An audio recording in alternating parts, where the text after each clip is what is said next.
বর্তমানে সারা বাংলা মানে পৃথিবীতে যে আইনটা চলে এটা হচ্ছে ব্রিটিশ কমন ল, আর এর বিপরীতে আছে ইসলামী শরিয়া আইন। শরিয়া আইন, ব্রিটিশ কমন ল, এইটা ব্রিটিশরা আমাদের উপর চাপাই দিয়ে গেছে, এগুলো চলতেছে এখন এইভাবে চলতেছে। একটা আইন কতটুকু ভালো এটা আপনি কিভাবে বুঝবেন বলেন তো? একজন চোর চুরি করছে, সে শাস্তি পাইল, এটা হলো নাকি এমন একটা শাস্তি আমি একজনকে দেব আরো 100 জন শিখবে,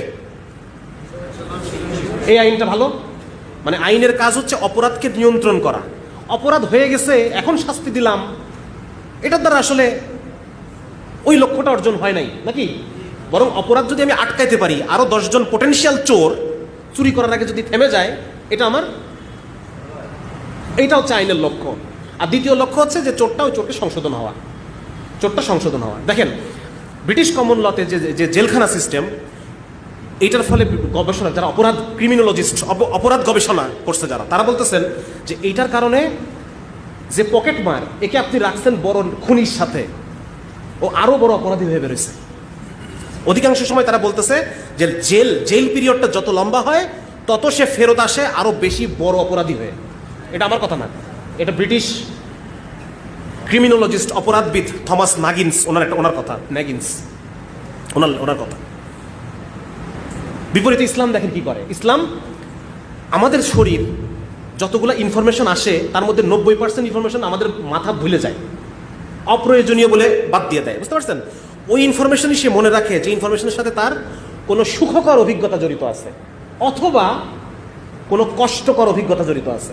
এই ইনফরমেশন ব্রেন মনে রাখে, অনেক দিন মনে রাখে। এজন্য দেখবেন যে মারছে সে মনে রাখে না, যে মার খাইছে সে তার মনে থাকে। এবার ধরতে পারছেন ব্যাপারটা?